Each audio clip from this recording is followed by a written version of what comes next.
Gold trusted gold buyers తాకట్టులో ఉన్న బంగారాన్ని విడిపించి ఈ రోజు ఉన్న మార్కెట్ ధరకే కొనబడును. మరిన్ని వివరాలకు సంప్రదించండి 7771077720. ఫుడ్ కార్పొరేషన్ చైర్మన్ ఫహీం గారు ఉన్నారు, మాట్లాడదాం. ఎందుకు కుట్ర జరిగింది మీ మీద అనుకుంటున్నారు, ఎందుకు ఆరోపిస్తారు, ఎందుకు ఆ వెల్ఫేర్ అసోసియేషన్ నుంచి లేఖ విడుదలైంది, నిజంగా అసోసియేషన్ ఉందా, దీని వెనకాల ఏం కుట్ర? అంటే ఇప్పుడు కుట్ర ఏం జరిగింది అనేది నాకు ఇప్పుడు రాజకీయ కుట్ర జరిగింది అని నేను భావిస్తున్నాను. ఆ కుట్ర ఎందుకు జరిగింది, ఎవరు చేశారు, ఈ పోస్ట్ ఎందుకు చేశారు అనేది దాని మీదనే ఇప్పుడు నేను కంప్లైంట్ చేయడం జరిగింది సైబర్ క్రైమ్స్లో. సో వాళ్ళు ఏమన్నారంటే దాని లోతుగా మేము దీని మీద ఎంక్వైరీ చేసి ఇన్వెస్టిగేట్ చేసిన తర్వాత ఎందుకు జరిగింది, ఎవరెవరు దీంట్లో పాల్గొన్నారు అనేది వాళ్ళు ఒక రిపోర్ట్ ఇస్తున్నారు. కొద్దిగా సమయం కోరారు వాళ్ళు. ఆ సమయం కోసం నేను కూడా వెయిట్ చేస్తున్నా.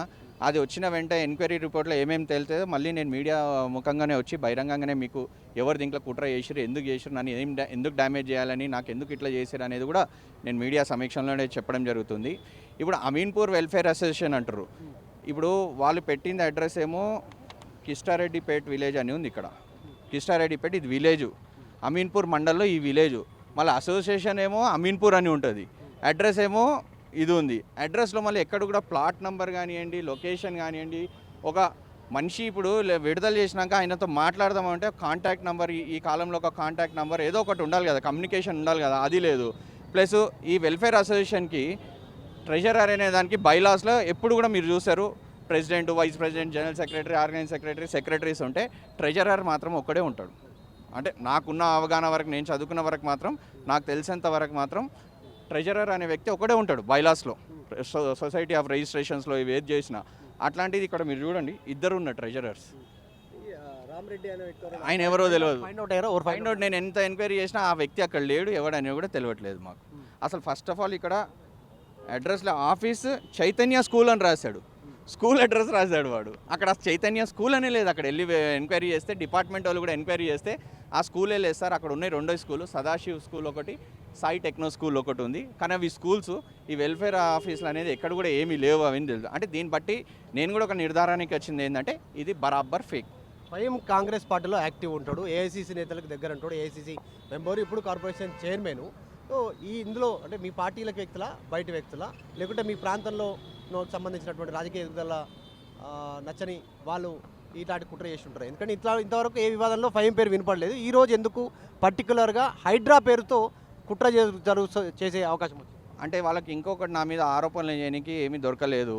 సో హైడ్రా ఒకటి ఉంది, హైడ్రా ముసుగు పెట్టుకొని ఇప్పటికే ఫేక్ జర్నలిస్టు, ఒక అడ్వకేట్ కూడా అక్కడ అరెస్ట్ అయ్యిండు.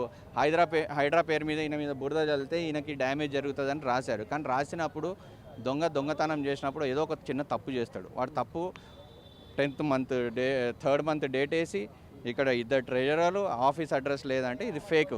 అయితే నేనే హైడ్రా కమిషనర్ గారిని కోరాను, సార్ దీని మీద మీరు లోతుగా ఇన్వెస్టిగేషన్ చేయండి, దీని మీద ఎంక్వైరీ చేసిన తర్వాత రిపోర్ట్ ఏమొస్తుందో అది ఏమన్నారు రంగనాథ్ గారు మీతో? ఇమీడియట్ స్పందించి ఆయన ఈరోజు ఎంక్వైరీకి కూడా టీమ్స్ని పంపించారు. అక్కడ ఎంక్వైరీ జరుగుతుంది. అక్కడ పిలిచి కూడా అడుగుతుంటే అసలు ఎవరు అయినా మాకు తెలియదు, అసలు ఎప్పుడు ఇట్లా కాలేదు, ఇక్కడ ఎవరు మాకు డబ్బులు అడగలేదని స్పష్టంగా అపార్ట్మెంట్స్ కాలనీ ప్రెసిడెంట్స్ వచ్చి చెప్తున్నారంట. సో దీన్ని బట్టి నాకు ఒక నిర్ధారణ ఏమైందంటే నా ఎదుగుదల, నేను యాక్టివ్గా పనిచేయడము, రాజకీయంగా నన్ను కుట్ర తీసి నన్ను బదలాం చేయని కొంతమంది ఈ కుట్రలో భాగంగా చేస్తున్నారు. బరాబర్ నేను ఇవన్నిటికీ ఫేస్ చేయనికున్నా. ఫేక్గా కాదు, రియల్గా సమాధానం చెప్తా, టైం వచ్చినప్పుడు చెప్తాను. సైబర్ క్రైమ్లో ఏమని కంప్లైంట్ చేశారు, ఎవరెవరు పేరు మెన్షన్ చేశారు, దాంట్లో మీ అనుమానం ఎవరైనా మీ అనుమానం ఉన్నట్టు వాళ్ళు మెన్షన్ చేశారు? నాకు ఏదైతే యూఆర్ఎల్స్ వచ్చినాయో ఆ యూఆర్ఎల్స్ని పట్టుకొని నేను ఫస్ట్ వాళ్ళ మీద కంప్లైంట్స్ ఇచ్చిన. వాళ్ళ మీద ఎఫ్ఐఆర్ చేయండి, ఇన్వెస్టిగేషన్ చేయండి. వాళ్ళ మీద ఇన్వెస్టిగేషన్ చేస్తే వాళ్ళకి ఆ సోర్సెస్ ఎక్కడి నుంచి వచ్చినాయని నిర్ధారణ అవుతుంది.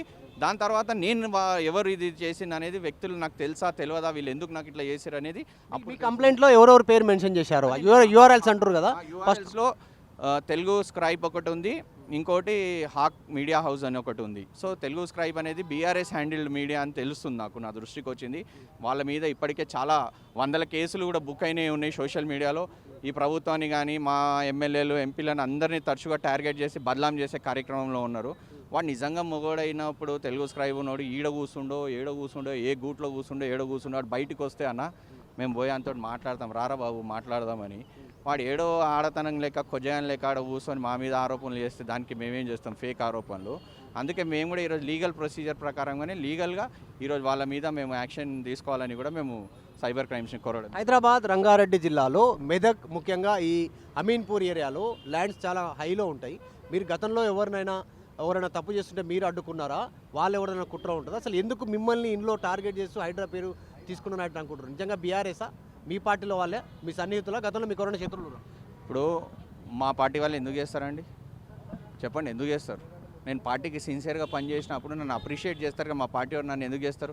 మా పార్టీ వాళ్ళు అట్లా చేసినప్పుడు మాకు తెలిస్తే హైకమాండ్ ఉంది, వాళ్ళ హైకమాండ్ దాని మీద మా పీసీ ప్రెసిడెంట్ ముఖ్యమంత్రి గారు ఉన్నారు, హైకమాండ్ ఉన్నారు. నిజంగా అట్లా చేసినప్పుడు తేలినప్పుడు సైబర్ క్రైమ్స్ వాళ్ళు డీటెయిల్స్ ఇచ్చినప్పుడు యాక్షన్ తీసుకుంటారు. కానీ బయటోడు మాత్రం ఫేక్ జర్నలిస్ట్ అక్రిడియేషన్ కార్డ్ లేకుండా ఈ కుట్ర మాత్రం చేస్తే వాళ్ళ తొడకలు తీయడం గ్యారంటీ. ఎవరిని కలవబోతా ఉన్నాను నెక్స్ట్? ఇప్పుడు నెక్స్ట్ డీజీపీ గారి దగ్గరికి వెళ్తే రంగనాథ్ గారి దగ్గర కూడా వెళ్ళి రిప్రజెంటేషన్ ఇవ్వాలనుకుంటున్నాం. రైట్, ఇది అమీన్పూర్కి సంబంధించినటువంటి వెల్ఫేర్ అసోసియేషన్ ఇచ్చినటువంటి లేఖ ఫేక్ అనేటువంటిది ఫైమ్ చెప్తా ఉన్నారు కార్పొరేషన్ చైర్మన్. దీని వెనకాలకు సంబంధించి సైబర్ క్రైమ్కి ఇప్పటికే కంప్లైంట్ చేస్తాం, ఎవరున్నా వదిలేదు లేదు, లీగల్గా వారిపైన యాక్షన్ తీసుకునేంత వరకు ఎంత దూరమైనా వెళ్ళే ప్రయత్నం చేస్తాను. ఎందుకంటే ముఖ్యమంత్రిని, ప్రభుత్వాన్ని, నా ఎదుగుదలను అడ్డుకునేటువంటి ప్రయత్నం చేస్తూ ఉన్నారు, ముఖ్యమంత్రి పేరు ఖరాబ్ చేసేలాగా. సో ఇప్పటివరకు నా పైన ఒక కంప్లైంట్ లేదు, ఒక పేరు లేదు. సో ఇది కావాలనే రాజకీయ ఎదుగుదలను దృష్టించి నన్ను టార్గెట్ చేస్తూ ఉన్నారు. త్వరలో ఖచ్చితంగా వారిపైన చర్యలు తీసుకుంటామనేటువంటిది కాంగ్రెస్ పార్టీ నేత, ఫుడ్ కార్పొరేషన్ చైర్మన్ ఫహీం చెప్తా ఉన్నారు. వీడియో జర్నలిస్ట్ జాఫర్తో మధు మల్కేడ్కర్, హైదరాబాద్. మరిన్ని వీడియోస్ కోసం ఛానల్ ని సబ్స్క్రైబ్ చేయండి. లేటెస్ట్ అప్డేట్స్ కోసం వాట్సాప్ ఛానల్ ని ఫాలో అవ్వండి. ఆ లింక్ డిస్క్రిప్షన్ లో ఉంది.